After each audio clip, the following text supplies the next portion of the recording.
Train যাচ্ছে।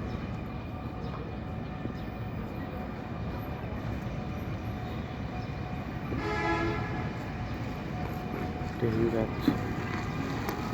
এটা হচ্ছে মেট্রো রেল ডিপো। এখানে মেট্রো রেল রাখা হয়।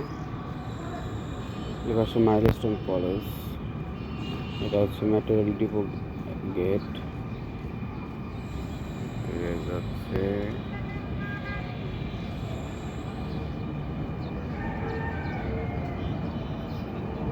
যেখানে মেট্রো রেল রাখে সেখান থেকে যাচ্ছে 1 নম্বর স্টেশন। ওখানে যাত্রী লোড করে তাদের গন্তব্যে চলে যাবে। আল্লাহ হাফেজ।